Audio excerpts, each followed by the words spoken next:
With the harshest part of lockdown far behind us now, I thought I would rate and review every single film I've watched in lockdown. So, here we are. I started it all off with the 2014 film Birdman. Michael Keaton absolutely slaying it in this role. It's perfect for him. The one take worked really well and I loved it. I didn't think it needed it, but it made for a nice touch that helped the story. I then watched Welcome to Marwell. I love how they played with the two stories and that they were perfectly timed together to enhance each other. I really enjoyed it and I thought it was a super sweet film. Then I watched District 9. Super original storytelling and literally nothing to what I was expecting. I then decided to watch the entirety of the Infinity Saga from start to finish, so I started it off with Iron Man. I thought it lacked a lot of the charm and humour in the newer films and it felt really bland. Nothing special, just a good superhero film. 2001 Space Odyssey was my next venture. I'm going to be that guy and just say cut some of that stuff out, because at a certain point it doesn't really add anything to the viewing experience. I love the colour, music and cinematography, and even enjoyed the story after waiting an hour for it to happen. I then watched the Disney Plus original Lady and the Tramp. Oh god, just stop making them, it's not good, it's just forgettable. I then rewatched a childhood classic of mine. And like all childhood films, it isn't as good as I remember. It was just some fun mindless garbage. Then to celebrate Quentin Tarantino's birthday, I watched one of his films. I had never seen any of his films before, and that's kind of embarrassing to admit, but I started it all off with Inglorious Bastards. And it was amazing. I felt the drive was lacking at first because the first scene was like half an hour, but it all paid off at the end for an explosive and gory ending. I then had to watch Selma for my film class. This film made me feel sick to the bone to see how people were treated back then.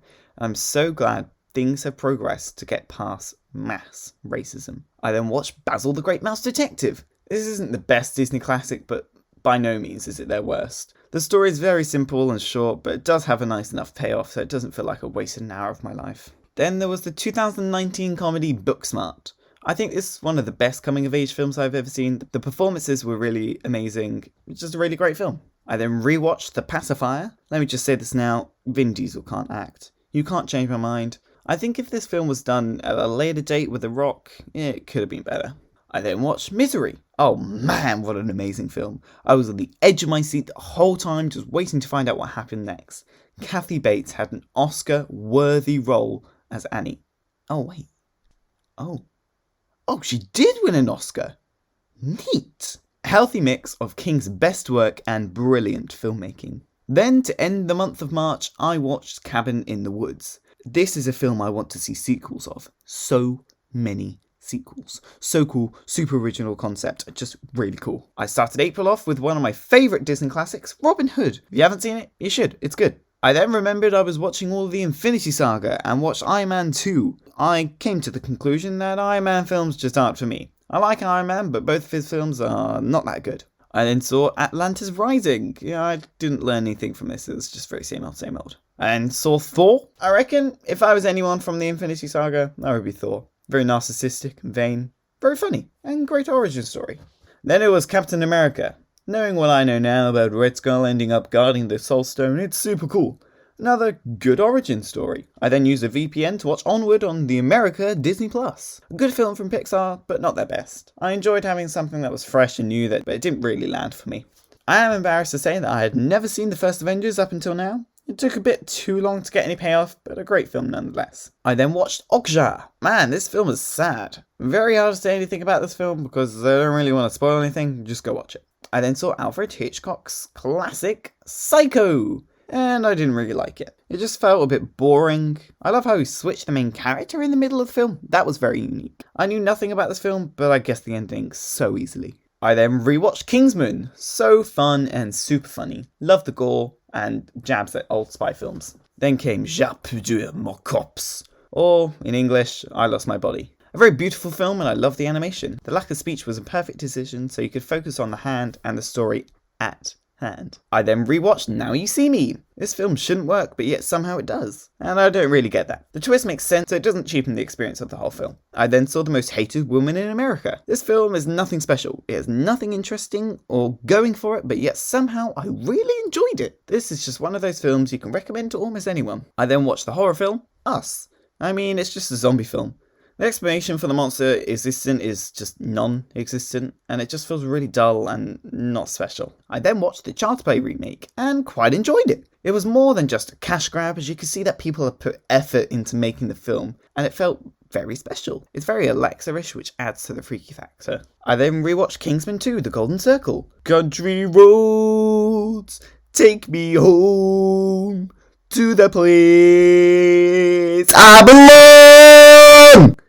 I then rewatched Edge of Tomorrow. I love these Groundhog Day films, an original take on the matter with a real explanation on why he's reliving the same day over and over. I then rewatched High School Musical with my mum because she wanted to watch it. I then watched Detective Pikachu. This film was surprisingly amazing. I thought the film was very funny and super easy to understand for someone like me who isn't a Pokemon fan. Then I saw Time Trap, an extremely original film that worked really well. Then, to top off April, I watched a film that explores the idea of abandonment of a child and growing up alone in the woods and then finding a person who understands you while you are being hunted down by someone who wants to abuse you. I am of course talking about Sonic the Hedgehog. To start May off, I watched Roma. I had so many good things about this film and was slightly underwhelmed when I finally watched it. I did love the look of the film, don't get me wrong. That part is brilliant. I then rewatched Chicken Run. Oh my god, this story is so stupid. But it's one of those films that works, and it only works because it's stop motion. I then watched Midnight Sun. This film really milked the ending and tried so hard to get me to cry, but it just wasn't worth the tears. I'm the type of person that doesn't like to cry, so if I cry, you know it's a good film. I then rewatched Jurassic Park. I mean, it's 10 out of 10 in my books. Then I watched The Mask. It's a cartoonish version of Jekyll and Hyde. Jim Carrey at his best, with so many rude jokes that you wouldn't be able to get away with release now. I then saw Jurassic Park 2 and 3. Go watch my Jurassic Park video for my opinion on them. But I rate number 2, 2 out of 10, and number 3, 6 out of 10.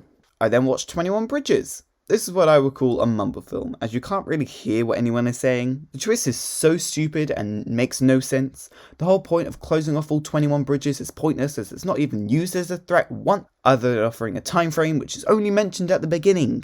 I then watched Silence of the Lambs. There are so many levels that look into the power balance between each and every character. Too much eating, not enough sheep. Then I saw the beauty that is Portrait of a Lady on Fire. Jaw-dropping visually and narratively. It tells a story of almost nothing. It dives deep into the male, or should I say female, gaze. Gives you a beautiful ending that makes the film perfect. I then rewatched La La Land. Knowing what I know now about filmmaking, I noticed that all the songs are a long take. That's cool. I like that. That's good. Good storytelling. It feels very real. I then watched Inception for the first time. You enter this film knowing nothing and leave knowing so much. It explains everything so well, and it is truly just so good. The physicality of each sequence, I'm talking about the Battle Hotel sequence, truly amazing. And then I watched Shoplifters to end the month of May.